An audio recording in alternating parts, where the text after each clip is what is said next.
राधे राधे दोस्तों, आज के वीडियो में आप सबके साथ शेयर करूंगी निर्जला एकादशी व्रत की कथा, जिसे भीमसेन एकादशी के नाम से भी जाना जाता है। साल 2025 में निर्जला एकादशी का जो व्रत है वो आने वाली 6 जून को साल 2025 में किया जाएगा। ऐसे में निर्जला एकादशी का जो व्रत है उसमें सबसे ज़्यादा महत्वपूर्ण योगदान होता है कथा का। निर्जला एकादशी व्रत की क्या है कथा वो हम आगे सुनेंगे, लेकिन निर्जला एकादशी व्रत जो है वो सर्वश्रेष्ठ एकादशी है, सबसे बड़ी एकादशी मानी गई है। इस एकादशी में किसी भी प्रकार का कोई भी जल और किसी भी प्रकार का कोई भी अन्न ग्रहण नहीं किया जाता है, निर्जल होकर व्रत किया जाता है।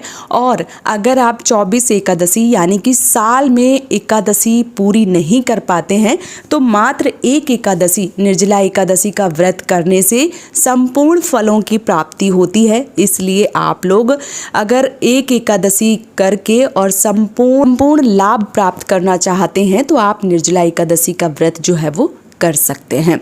तो 6 जून को निर्जला एकादशी का व्रत है और अब आइए सुन लेते हैं कि निर्जला एकादशी व्रत की कथा जो है वो क्या होने वाली है। तो चलिए कथा जो है वो भी सुन लेते हैं। निर्जला एकादशी व्रत की कथा कुछ इस प्रकार से है कि भीमसेन व्यास जी से कहने लगे कि हे पितामह, भ्राता युधिष्ठिर, माता कुंती, द्रौपदी, अर्जुन, नकुल और सहदेव सभी सब एकादशी का व्रत करते हैं, परंतु महाराज मैं उनसे कहता हूँ कि भाई मैं भगवान की शक्ति पूजा आदि तो कर सकता हूँ, दान भी दे सकता हूँ, परंतु भोजन के बिना नहीं रह सकता हूँ। इस पर व्यास जी कहने लगे, हे भीमसेन, यदि तुम नरक को बुरा और स्वर्ग को अच्छा समझते हो तो प्रतिमास की दोनों एकादशियों को अन्न मत खाया करो। भीम कहने लगे कि हे पितामह, तो मैं पहले ही कह चुका हूँ कि मैं भूख सहन नहीं कर सकता हूँ। यदि वर्ष भर में कोई एक ही व्रत हो वह मैं रख सकता हूँ, क्योंकि मेरे पेट में वक नाम वाली अग्नि है, सो मैं भोजन किए बिना नहीं रह सकता हूँ। भोजन करने से वह शांत रहती है, इसलिए पूरा उपवास तो क्या बिना समय भोजन किए भी रहना मेरे लिए बहुत ज्यादा कठिन है। अतः आप मुझे कोई ऐसा व्रत बतलाइए जो वर्ष में केवल एक ही बार करना पड़े और मुझे स्वर्ग की प्राप्ति हो जाए। श्री व्यास जी कहने लगे, हे पुत्र, बड़े बड़े ऋषियों ने बहुत शस्त्र आदि बनाए हैं जिनसे बिना धन के थोड़े परिश्रम से ही स्वर्ग की प्राप्ति हो सकती है। इसी प्रकार शास्त्रों में दोनों पक्षों की एकादशी का व्रत मुक्ति के लिए रखा जाता है।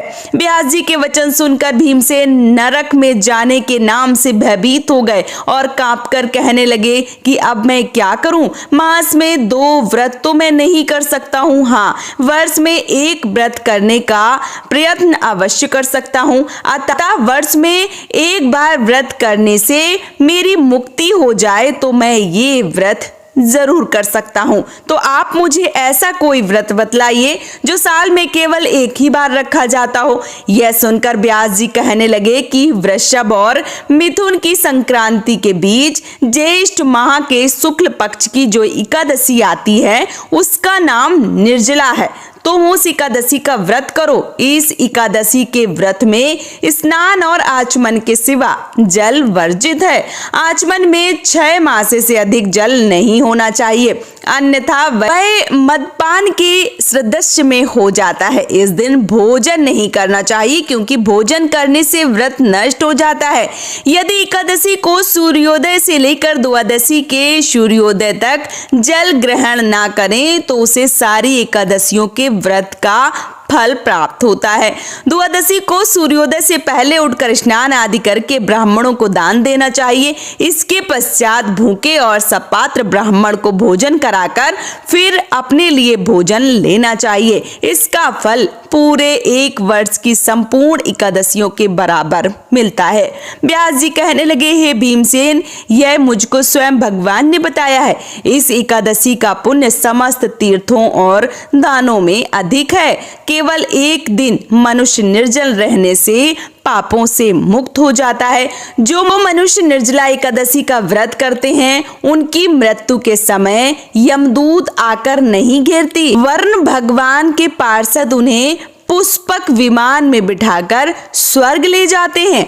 अतः संसार में सर्वश्रेष्ठ एकादशी निर्जला एकादशी का व्रत है, इसलिए यत्न के साथ इस व्रत को करना चाहिए। उस दिन ओम नमो भगवते वासुदेवाय मंत्र का उच्चारण करना चाहिए और गौदान करना चाहिए। इस प्रकार व्यास जी की आज्ञा अनुसार भीमसेन ने इस व्रत को किया, इसलिए इस एकादशी को भीमसेनी या पांडव एकादशी के नाम से भी जाना जाता है।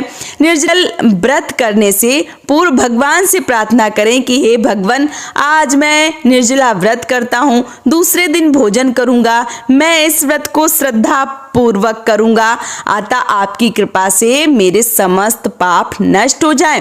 इस दिन जल से भरा हुआ एक घड़ा वस्त्र से ढककर स्वर्ण सहित दान करना चाहिए। जो मनुष्य इस व्रत को करते हैं उनको करोड़ पल सोने के दान का फल मिलता है, और जो इस दिन यज्ञ करते हैं उनका फल तो वर्णन ही नहीं किया जा सकता है।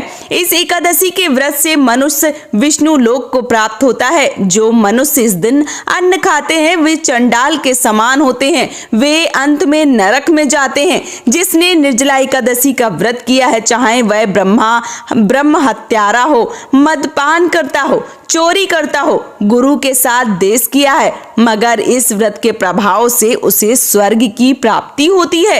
हे कुंती पुत्र, जो पुरुष या स्त्री श्रद्धा पूर्वक इस व्रत को करते हैं उन्हें अग्रलिखित कर्म करने चाहिए। प्रथम भगवान का पूजन, गौदान, ब्राह्मणों को मिष्टान व दक्षिणा देनी चाहिए तथा जल से भरे कलश का दान करना चाहिए। निर्जला एकादशी के दिन अन्न, वस्त्र, उपाहन यानी कि जूती आदि दान करने से समस्त पुण्य फलों की प्राप्ति होती है।